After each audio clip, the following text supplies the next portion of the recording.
welcome to the Water Tower Podcast, first practice edition for what's to come. You're looking for a good show to listen to. This is it. We are your hosts. My name is Nick Milan, and this is Jay Yoder. Say hi, Jay. Hi, everybody. All right, and so today's topic is the COVID-19 coronavirus pandemic going through. It's affecting everyone in the world, literally everyone in the world, more than others. But how's it affecting you, Jay? What's going on in your world? I mean, it's made me really bored, which is funny because I was kind of like a homebody anyways. But like, I do feel like, knowing the fact I can't go out, and I've also realized I did go out a lot, that I'm kind of bored. But as far as the work, I'm very lucky. I was working remote anyways, so that has not changed. But like not having a backyard or like a little patio, we have a pretty big house, but not having like a little outdoor area has been kind of hard. Yeah, but you have that little bistro area. We do, but like my neighbor gets, like I went out there, my neighbor like saw me through the fence and was like acting all weird, and it's just like, it's not that private, like people see through the fence. This is stupid stuff. We bought some stuff to cover it up, and we're gonna try to hook it up as soon as possible. But, yeah, right. You have one of those fences with the big gaps. Dude, it's like a weird ass fence. It's like I can't even explain it, but it's you can definitely see through it. How about yourself? Yeah, so well, shoot, man, it's I guess kind of the same. You know, I'm getting bored now, but you know, when we first got the lockdown orders, it felt good just to do nothing, you know, just to hang out at the house. And really a silver lining is really just getting stuff done, you know, that, you know, of course we got a honey-do list, and soon you'll be there too, Jay. But, you know, I got a honey-do list, you know, the wife wants a bunch of shit done. I want a bunch of shit done. And, dude, been checking that fucking list off every day, man. Planted some flowers, put some pavers in, you know, doing the yard, taking the dog for walks, going on bike rides with the kids, playing more Nintendo with the kids, playing board games. You know, it just seems like, dude, this is how we should be living. You know, going to work, fucking slaving away to pay bills every day. Someone on Twitter, I forget who it was, I saw a shared post, but it was like talking about like, this is going to help us remember what's important, like family and all this stuff. But yeah, how have your kids handled it? Yeah, right. Great question. You know what? Actually, I just read an article first before I say it. I read an article and it was talking about how kids are kind of lashing out and that kind of stuff. But the article was about privileged kids, right? Kids that, you know, are privileged enough to have things and go places every day and go on vacations and fucking go to France for spring break and shit like that, you know? Yeah. And so these are the kids that are lashing out. Dude, my kids, dude, it's like we're on summer vacation. Like they're chill, man. They're not stressing about it. I don't watch the news. I mean, we have 3 TVs in the house, and the news is never on any of them. But, you know, the way I get my news is I listen to it on the radio, I get it on my phone, and then I just share it with them, you know, what's going on in the world, what's going on here in Sac. And so they know what's going on, but we don't watch it to the point where it's just creating fear, you know. So they're not worried about it. I mean, they are worried about it. You know, I was talking to my daughter today, and she's saying that she missed her friends and she missed her teachers. And, you know, so they're feeling it, but they're not all crazed about it, you know. They're not stressed. They're not, you know, thinking the world's going to collapse. You know, they're just, like, we're just chilling, man, making cakes and, you know, yeah, I don't know. It's kind of interesting, you know. Yeah, being new to a city, it's been a little rough because like we don't know a lot of people, but not like we can see them anyways. But like it's just me and Gina. Like there's nobody else. So sometimes it's it's rough on both of us. But it's, you know, because we're so far away from anybody, so like no one rolls by or nothing, and you can't really anyways. But it's sometimes I wonder if having kids would be a nice buffer or would it be worse. Well, it's about timing and age. But, you know, that's interesting. So, I mean, that's basically, that's getting you ready for the rest of your life, man, pretty much, you know, because you guys just moved in together. You know, you're living in a whole other city. And Well, yeah, and we just moved in together, so we were living separate. Moved in together, but now we can't even like go to the gym or like we're just like bam, get ready for that lifestyle. well, if this is not the ultimate test for you, I don't know what is. Yeah, they say traveling is the ultimate test. No, the epidemic is the ultimate. Yeah, right. Yeah, right. You're super chill, so I'm lucky there. I'm the crazy one, but Dude, yeah, a lot of walks, a lot of walks. I wish I had a dog. I really wish I had a dog. That would make things better, I feel. But, I bet a lot of your neighbors have dogs. I see a lot of dogs walking by, but I don't know if I see my neighbors walking dogs. But I know one has one, but he never walks it. It just stays in the backyard. Fucking asshole. All right. He's a cool dude. But, yeah, this other than that, yeah, it's interesting, man. You know what? And well, I know your mom works for an old folks home, right? I'm sorry, it kind of broke up. Yeah, I know it did. Your mom works for like an old folks home? Oh, dude, I think last time we talked, yeah, my mom works in an old folks home, and she's worked at a bunch around where she lives. She's been pretty successful through it, and the last one she worked at, she was having, they had 16 cases a couple weeks ago when I talked to her. Oh, shit. And she was telling me that her place had 0 cases. Both in the same well, that place was, no, one's, they're like 10 minutes apart, the city, the towns. But I don't want to say the name, but it went from 16 to like 46 as of 2 days ago. Holy fuck. Like, we still have 0. Like, I don't know if they're like what they're doing, but like we're locking things down. We're like taking everyone's temperature and like putting stuff over the door. Like we're going crazy. And I guess in Tulare County, they had somewhere around 146 or 150 or something around that number. And 46 of them are from that one place. Wow, dude, that's fucking incredible. Kind of shows you like who's the leader of the ship, like I don't know, or is it just luck? Like they got one person that had it and the other place looked out that they didn't have it. I don't know. Yeah, well, I guess, automatically I would point to not luck. I would say that facility is not taking proper precautions. Yeah, that's more likely. But it could very well be luck, or the lack thereof, or just bad luck, right? I mean, you're right, because if one person got it there, we know how fast this spreads. Yeah. So maybe, it would just take one to really devastate a fucking facility like that. Yeah, it's crazy, and just like hearing a lot of sad stories about family members because they can't see them, and they're like leaving gifts at the door and looking through the windows and like crying, and the community's been awesome. They've been bringing supplies for the nurses and little notes and stuff like that. But some of the stories are pretty sad about like the family members saying goodbye, and if someone dies, which I guess someone did, the family can only go in one at a time. So if the person dies and you don't get in line quick enough or you're behind, you might not see that person. So, because the whole group can't go in. Right. Well, dude, speaking of, I actually, we have some discussion about, what's going on in the world, and we might as well get into that because, that's one of the things that I doing a lot of research today and yesterday is, dude, that's fucking devastating, man. If let's just provide a circumstance, right? Your father has COVID-19. He's in the hospital. He's dying. The stories I read, some of them didn't even let family members go in at all.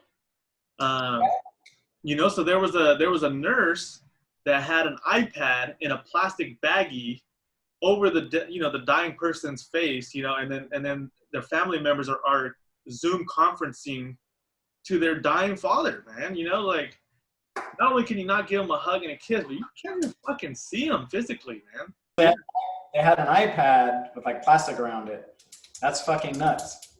Yeah, what a trip, man. And then another story that I read was, like you said, only one person could go in and see him, but not at a time. It was just one person total. So like, I think it was a mother with like 6 kids. And so the 6 kids met in the parking lot. And of course, they're 6 feet apart from each other because they're coming from all different cities, And then they basically elect one of the siblings to go in there and hazmat up, you know, I mean, suit, face mask, two N95 masks, the shield, you know, the whole body cover. And so, you know, that one sibling was able to go in and talk to the mother, but still couldn't hug her, couldn't kiss her, basically just relay the messages from the siblings. I mean, just devastating, man. I mean, I couldn't even imagine. You know what? Because it doesn't affect me, I don't know stuff like that. You know, the only way I even know is just reading up on that shit. But fuck, I can't even imagine, Jay. Well, I remember we're sitting in your little man cave, like, how long was that? 6 weeks ago, 5 weeks, 4 weeks ago? I don't know. And you were like, dude, this is getting crazy. We're making sprays and all this. And I'm like, nah. And I was like, yeah, it's about time, you know, like joking around. But now it's like, there's a part of me that's like, shit's real. And there's a part of me like, is it real? You know, like I keep jumping back and forth and I'm stubborn as a motherfucker, but it's like, I told you, like, until I know people that have gotten it and died, it's hard to believe, which sounds sick, but, or if I know people that got it, and we've gotten to the point where we, like, our outer circles have some people have gone in. My ex-boss has it. He was on a cruise ship. He's been, but then you're here, you know, it's getting realer and realer every day. I mean, it's real. It's getting more serious every day. And like, when do I panic? Dude, right. Well, the idea is not to panic, right? But dude, I remember that conversation just like it was yesterday, man. And we were both talking about how, is it real? You know, what is this? You know, how serious do we take this? And yeah, actually that very day, it was about a month ago. And no, it had to have been before a month ago, because it was like a week after like the administration of the U.S. came out and said, you know, this may be a problem, or you know, and so I actually told my wife, I told Rosie, you know, hey, we should probably go out and buy stuff, you know, at least stock up on some water and some canned foods, and you know, you never know, right? And so when she went out, she actually went to go buy a sanitizer, and there was nothing. It was already sold out everywhere. And so she had bought some alcohol and some aloe vera, and then just made our own concoction of sanitizer. But dude, look at that, a month ago, Jay. That's how fast it happened. Well, we also talked about this before, that's what really freaks me out is, you know, say it's a good thing or a bad thing. It's a good thing now, I guess, but like, I never thought the world was this coordinated to shut down this fast, even though some people are claiming it's too slow, but maybe some areas. But overall, it was pretty fast. And, you know, my dad's in the Caribbean on a sailboat on some island, and I thought he was the freest motherfucker ever, but nah, the world it's a small world after all, you know? Dude, talk about that, man. I mean, what's happening? I mean, first of all, let our listeners know what's going on with your dad and why he's stranded on an island. And I mean, I bet you that was random as hell, but yeah, talk about that. What's going on, man? Well, my dad, he, can you hear me? Yeah. Okay. My dad, are you smoking? I am. All right, I was waiting. All right. Well, my dad, you know, not a rich guy, factory worker, you know, 5th grade education, and did his thing, and you know, through a bunch of divorces, always paying child support, you know, just going through the ringer, and he got the house during he saves his money. He didn't do much back in the day. He just saved his money. And I always tell him, like, you're kind of boring. But anyways, long story short, 2008 hit, he bought a house for super cheap. Was living in a trailer, bought a house, lived in a trailer for years after a divorce, and nice big house, but he never dated or remarried, dated a little bit, but never remarried. And we started watching these selling videos on YouTube that my brother got us on, and he just got bored in this big empty house in Tulare County, which isn't the most exciting place, and he just like watched those videos, got inspired, and me and John would be like, my brother, we're going to buy a sailboat. My dad actually did it. He sold his house, got a profit, not much, but got a profit, and enough to buy a boat, and sold all his possessions and just drove to Florida, jumped on a boat, not knowing how to sail. And my brother joined him, and they've been selling the last year and a half, 2 years. And anyway, so he's been a free bird, and well, I forget what island he's at, somewhere outside of Grenada, but they locked him down to buy groceries. You can't even leave your boat, or they'll confiscate the boat apparently. And if he has to have cash. Luckily, my aunt was visiting and accidentally left a bunch of cash on the boat for him, and he has to have cash to buy groceries from the police, and they deliver it to you. And there's corruption in those type of islands sometimes, so you just gotta kind of hope they take care of you righteously, but you never know. But yeah, so he's stranded. So where is he at exactly? I don't know exactly because he kept jumping back from island to island, but he's somewhere near Grenada or in Grenada, but I think right outside of it. And he's basically stuck there. And I don't know what's going to happen when his visitor visa runs out. He's going to get usually 90 days for a visitor visa. And he's like, I'm going to sail off to Colombia. And I'm like, yeah, those waters are kind of shady for pirating anyways, but I'm sure they're getting crazier now. And I'm like, well, they're not going to let you in Colombia on the visa. It's COVID-19, so they're going to send you back, and they're going to be like, nah, you left. So like, stay as long as you can, unless they threaten to take your boat and then take off and try to get to America, because they have to accept you eventually, right? But, wow, dude. So damn, that's Pirates of the Caribbean shit. Dude, you gotta watch pirate videos. Like, the sailing life is a life, man. I hope I get there one day, but it truly is living. It truly is living life. Well, dude, I seen videos of your dad sailing and John. Fuck yeah, dude! I've always wanted to do that too, man. That's definitely a dream of mine for sure. I never thought it'd be fun. I went on semester at sea at the University of Virginia. It was like a big cruise ship to go around the world, and it was cool. And then I remember my friends were talking about sailing. Oh, you got to sail if you like this. And I was like, sail though, like old. It sounds like work and like scrubbing, and it doesn't sound like vacation to me. But after watching those videos, I thought it was like a rich guy thing. And I mean, it definitely is a rich guy thing, but there's poor dudes doing it, and they're going around the world like broke. And Chasing Bubbles is a great documentary. SVD also, they had a little bit of money to start. Great. Few of them out there. And some of them have nice boats, some of them have boats that fall apart all the time. But damn, man, it's a lifestyle for sure. Dude, fuck yeah, man. And and if you're gonna do it, that's how you gotta do it, man. Sell your fucking shit, sell all your belongings, and just go.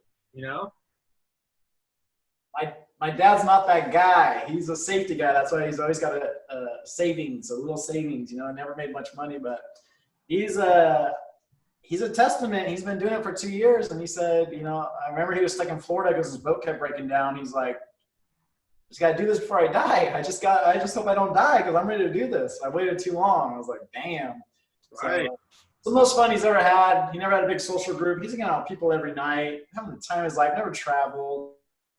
And he's selling. He didn't know how to sell. so his YouTube videos really. The funny thing, Nick, the best thing about this, my brother who shared these YouTube videos, it was called SV Delos. And they've been going for about 8-10 years or something. And in fact, they just had a kid on the boat. Like they're raising the kid on the boat. It's a baby. Wow.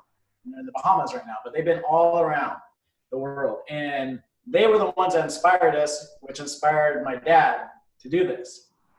They happened to be in a harbor, one of these islands of the Caribbean, and they fucking saw their boat. Oh shit! You know how rare that is? Like out of the whole world. They ran past with the people that inspire them. So my brother was like, fuck, he saw their logo, they have a Buddha logo holding the boat. And my dad jumped in the boat, went right over with beers, and they brought him on the boat. And then my brother called me, like, cool, it was really cool that he thought of me, called me and let me talk to one of them. It was just like, and they got pictures. There was just like a feel good, inspiring goals. Like, it was just beautiful. It was 100% beauty. Dude, that's fucking badass. Where was that at?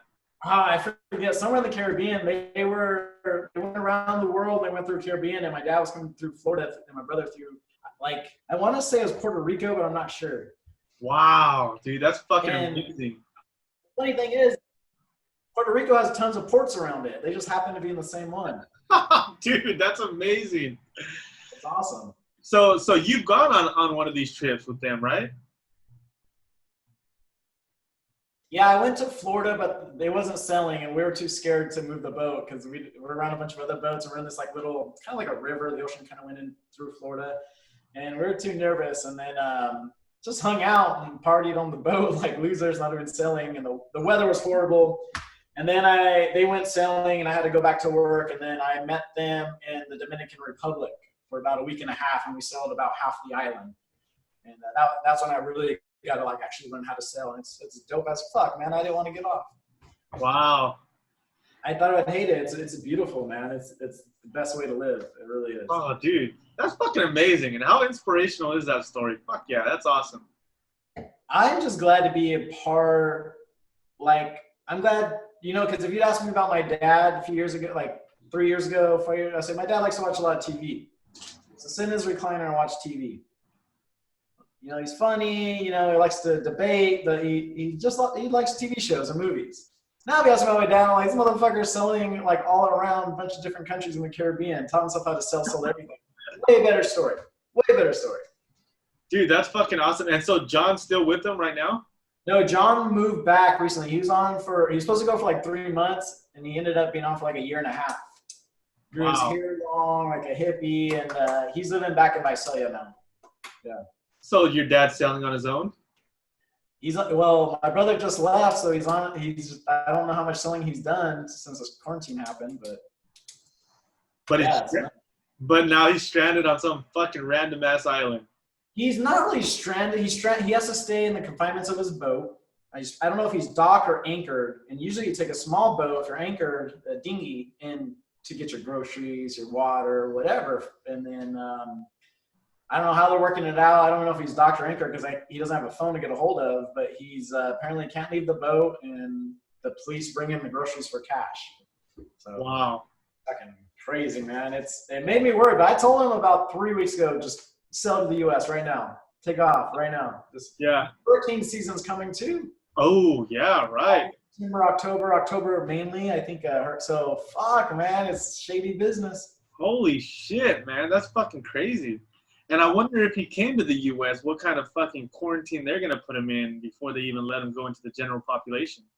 Well, fuck it. At least you're American, like these other countries are going to be like, fuck you, give me all your money, bitch, and your vote. Like, they get crazy in some of those places. So if you're an American citizen, technically they have to take you back in. But even if he hits Florida, hurricanes hit Florida. So I don't know, Texas, even hurricanes hit Texas. So it's kind of that's why he wants to go to Colombia and just go through the Panama Canal. But I don't know if they're going to let him, man. Dude. Yeah, what a trip, Jay. That's, you know what? I mean, that makes me glad I'm at least quarantined in my house with my family, Yeah. Because, man, imagine how lonely he is right now. Yeah, and I don't know, like, it's not like the boat has a ton of storage for, like, groceries and, like, freezing stuff, so it doesn't really have a barbecue. I think he might have a barbecue on boat, but I don't know if he does. So he might have a small oven. So it's like kind of crazy. It's like probably eating out of a can. Every time I talk to him, so I'm good. Don't worry, I'm good. And that's kind of part of the lifestyle. You're good no matter what, right? That's just right. Yeah. Anyways, he said so. I think he's all right, but we'll see how this goes. But they just extended the date? They think this will last?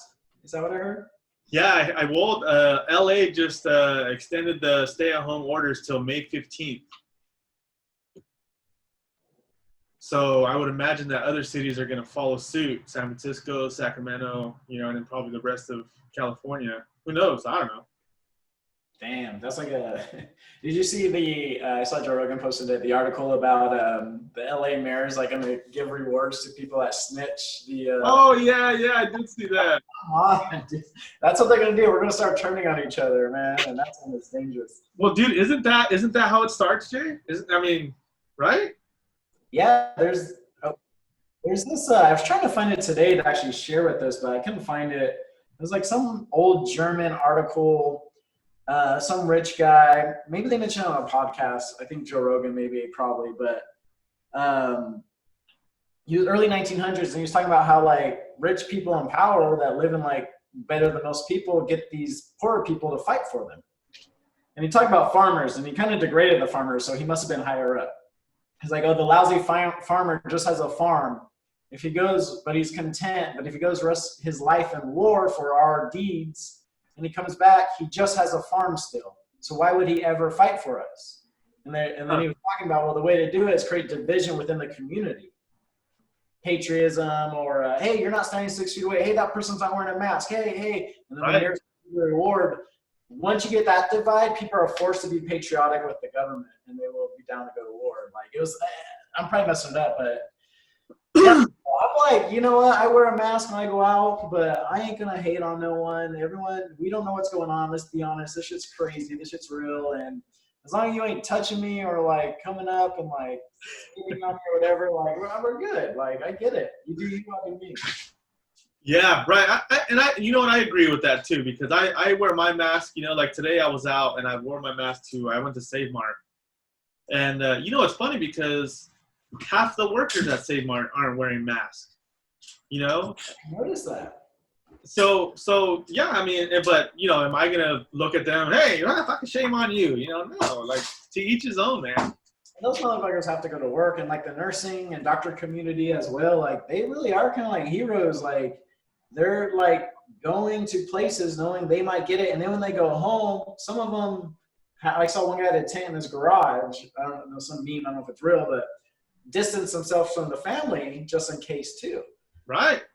Oh, like, dude, you know, my sister Darlene is, you know, she's works in a hospital, like as an LVN, you know, registered LVN, and dude, she's going through a lot of anxiety issues right now. You know, I mean, she's stressing out about exactly that, man. You know, I mean, she has exposure there, and they dedicated a whole floor to, you know, COVID-19 patients, and you know, she's got 5 kids, man. You know, so.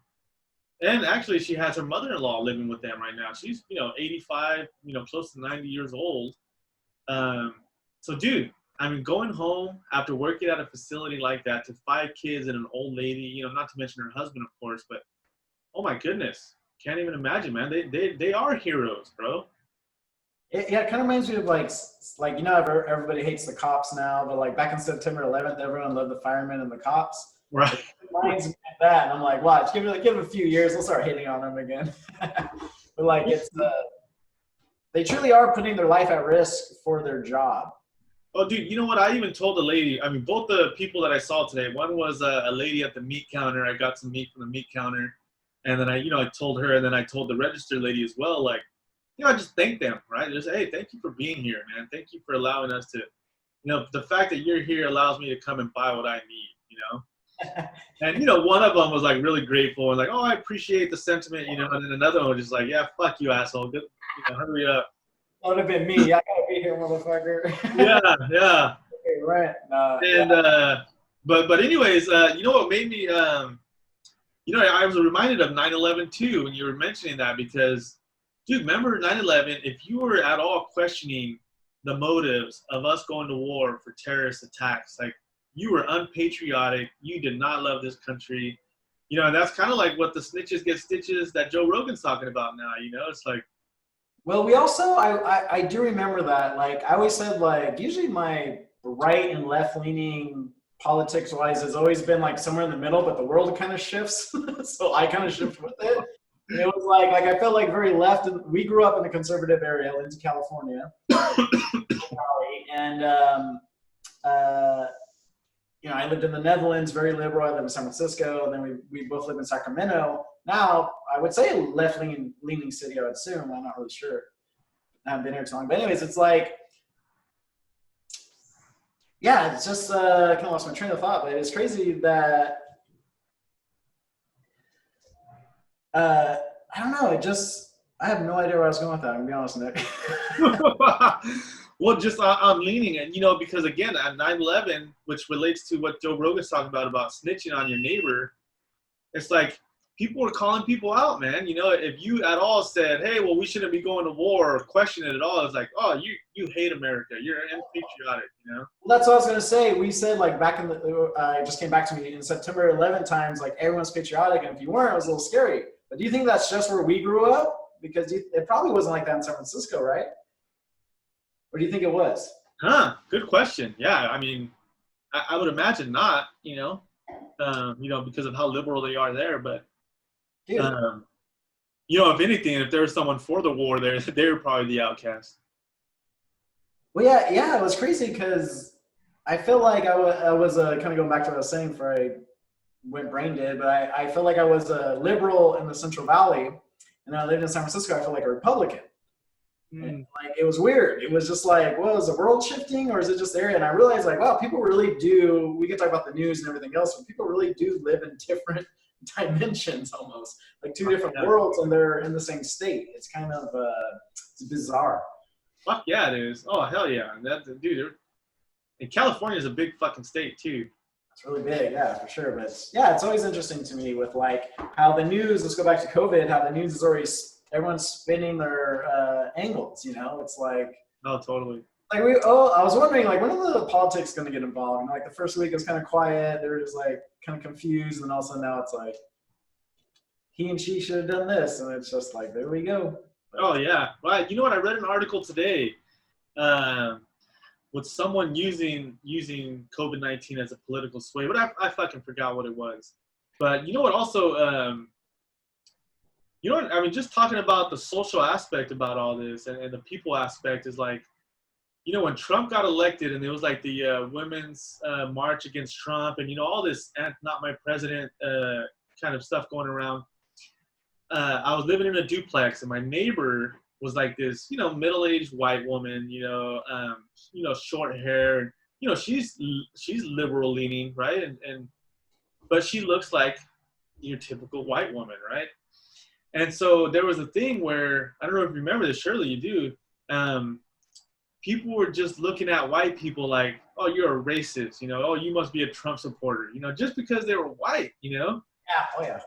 Dude, yeah, and I know you remember that, man. And it was like, they developed this thing, right? Because she came up to me actually one day and was like, hey, you know, people just keep on, you know, mugging me, you know, and like I'm some kind of Trump supporter. I hate Trump, you know, but, you know, people don't see that when they look at me, you know, they think like I'm a Trump supporter or something. So anyways, they developed this pin. Do you remember that? Like if you put this safety pin on you, then that means you're like one of them, right? And then you can conversate with people. And that's how they know that you're one of them, right? But Right. Okay. But dude, we should never have to come to that. Seriously. No, because it's not a black and white world. It's a very gray, you know, there's a spectrum there. And I don't know. But dude, people will turn on each other, man. I mean, it can get to that point very easily. I mean, shit, you see these old people getting trampled for toilet paper. Dude, they do that just for, what is it, Black Friday? It's like Black Friday every day right now. That's what it is. Oh, shit, nice. Good analogy, Jay. Not even after like Tickle Me Elmos, but after toilet paper. It's ridiculous. What have we succumbed to, my friend? But I don't know. Especially if we start going hungry, it'll get ugly, man. Right. Oh, hell yeah. Like, come on. You know what? You know what society is? Society is what it's like in prison. That's a little society experiment. When motherfuckers don't give a fuck. And right. Well, and then, you know, but I guess the biggest difference is in prison, at least you could, you know, you have the weapon of unpredictability, right? Because in prison, you don't know what's going to happen. Shit can fucking, you know, this guy can do this, that guy can do that. You know, they could all gang up and cause this big old riot. But shit, out here, they know our every move. They know what we're shopping for. They know what we're going to buy. They know how often we buy it. You know, how often we're going to the store, how often we're in our cars. Fuck, they know everything about us. Well, yeah, I don't know, but the thing about prison, it's like the most control you can have over someone is like you stay in that little room forever or for 20 years or whenever I say you get out.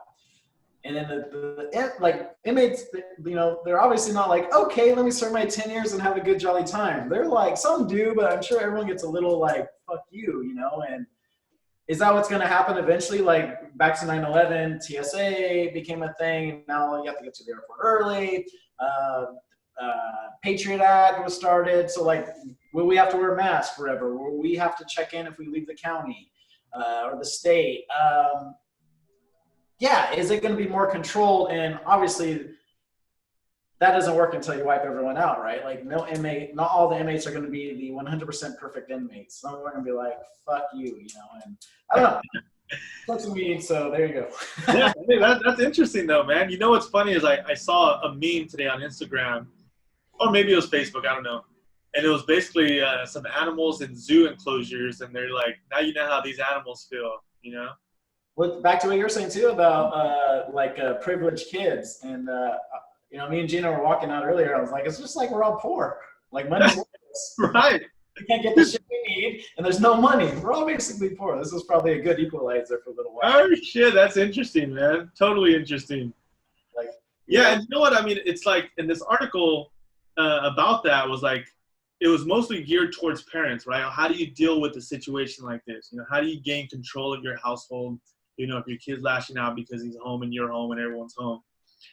And dude, seriously, like, dude, I'm in my garage, I'm in my shed doing shit. Rosie's doing shit. Kids are, doing their thing. Like we're chill, dude. You know, like, dude, they're doing their thing, we're doing our thing. Sometimes we'll get together, play some Mario Kart, go on a bike ride or something, and then separate. Hey, but you know what though? Okay, so this is gonna go very good, then it's gonna go a little bad, and then it'll get good again. But so I seen this thing on Instagram a while back too, and it was talking about the pandemic and the forcing of people inside is creating opportunities for wildlife. And so I seen this thing about Italy, like the canals in Italy had dolphins in them, like, dolphins used to swim in them however long ago, and now they have dolphins, the resurgence of dolphins in there, and the water's clear, and it's like, and then there was a picture of two elephants like laying down in like a field, and it said like elephants are roaming to areas where they, well, anyway, so I tried to do research on that yesterday, to get some stories and get some facts out there. Those are fucking fake, dude. I was gonna say, it sounds like bullshit. And there's a rainbow and a pot of gold and the ants, I was also kind of like pissed off, like, hey, why are they like rubbing it in our faces? They're having a good time because we've been like, right. And another like, fuck you. Well, yeah, that was disappointing, dude. It was totally fake. I mean, the canals in Italy are definitely clear, like you can see the bottoms, and when normally they're hella foggy. But there has been like in like Welsh and like Sweden and like other European countries, there's like goats roaming around the cities. Like squirrels and stuff, right? Like I heard some squirrels are in Central Park. I don't know, maybe it's fake, but yeah, actually, here I'm gonna show you this this video, and crazy that the wildlife, the story, kind of ruined my hopes. But I didn't want to call it quits there. So I did a little more reading. And, there are animals that are coming back in the wild. And, not in big herds or not anything like that. But, deer roaming around the streets. And what other one did I see? Like in Sweden, there's like goats, that came out and roaming around the cities and stuff. But, there's some stories like that. But when I was searching through that stuff, there's an interesting one, and it's I think it's in India. Dude, monkeys. Oh no, Thailand. In Thailand, there's these macaque monkeys that feed off of tourism. I mean, they're a huge tourist city, and tourists feed these macaques. And that's how these macaques survive. Really, they've changed their whole entire subsistence patterns to surviving off of scraps from tourists, which is, already in itself a horrible thing. But anyhow, so they got so used to eating that way that they don't even know how to get their own food. And so now they're basically doing whatever they have to do to get the food. They're taking over cities. So interesting stuff, man. Just check out the video. It's a pretty cool video. And you can go ahead and share that, and so they can see that. Yeah. But this is like, man, Planet of the Apes, man. Check this out. Yeah, I can see it.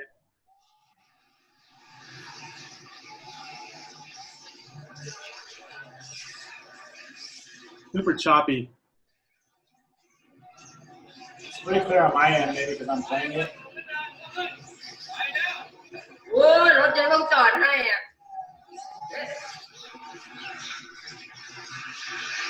at that shit, man. That's gonna be us in like 2 months. Dude, that's native. No lie. Sorry, ask for toilet paper. Dude, that's fucking nature right there, man. It's trying to survive. Fucking crazy, right? Yeah, I don't know, man. That's scary. Dude, and this is just macaques are, they're pretty vicious creatures and they can do some damage to some people, but at least they're not fucking huge creatures. Imagine fucking lions and gorillas and shit running loose like that.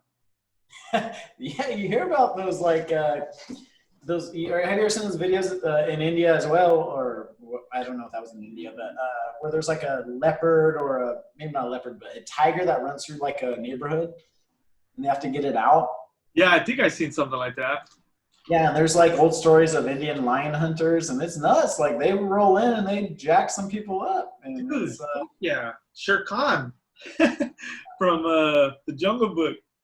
Dude, I'm more scared of humans than animals, though. Oh fuck yeah, dude! We're the only species that kills another species for fun. Well, yeah, and some tension between China and America. The virus started in China. China's claiming that it could possibly be a soldier that brought it there. Wuhan also has the disease plant, some type of disease plant with Ebola and other such diseases. Trump is using the Chinese virus a lot, even when they're calling him out. He's doubling down. Right. It's getting tense, and they're saying, that 5 million people flew out of Wuhan before they did a full shutdown, and they apparently didn't screen them. So this could have been a lot of people with coronavirus. And they're saying if that 5 million people didn't leave the epicenter, that 95% of this spread would not have happened. So for some reason, that 5 million people out. Maybe they just didn't get to it in time, but who knows? But the other interesting thing is that China claims to only have 3,336 deaths. Very kind of convenient number, but also, yeah, that's their claim. And they had a moment of silence, like a few days ago, I believe. And hey, 3,000? 3,336 deaths. And what the hell? And their population is 1,386 billion. And they're saying the only confirmed cases they have was 81,000, right? Okay. Now compare this with America. America, the population of 327 million, which is a quarter of China's population. So China had 3,336 deaths. USA has had 18,631 deaths. It's crazy. So we have, way more deaths than them with a quarter of their population.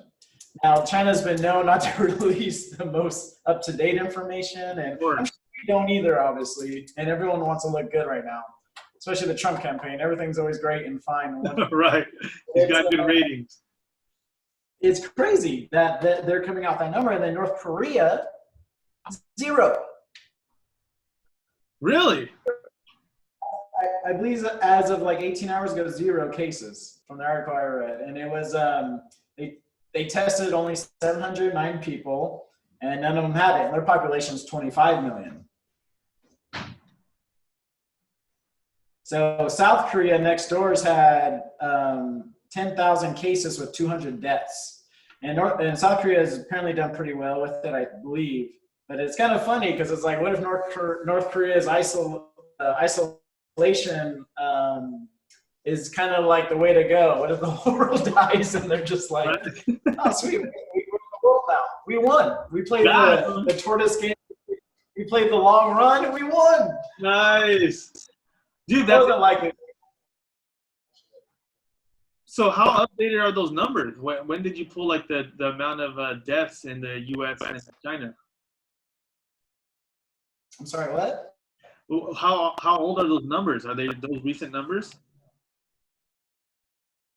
Yeah, I looked them up before this podcast. I was going to get all the resources. I have the tabs open, but they're from I just Googled it, and then Google has like statistics you can look up by country, and leave like graphs and confirmed recovered and deaths. And Yeah, right. But it's nutty. So like maybe would North Korea get it? Like they're obviously 6 feet away. Right. Well, and you know, I mean, and I don't think this is, why, or any kind of reason, but dude, they do wear a ton of masks over there all the time. So I mean, because they're well, there's not a lot of. Sorry. No, it keeps cutting out. But go ahead. Yeah. I was just gonna say they are an isolated country. They don't have a lot of flights going in and out. They do have some, but very few compared to all the other countries in the world.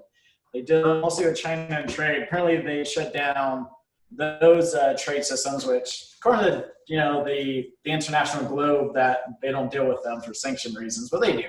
It's like well known. And apparently, they shut down all those even small trade routes. So, is it possible they can never get it? But what does that mean for immunity? Right.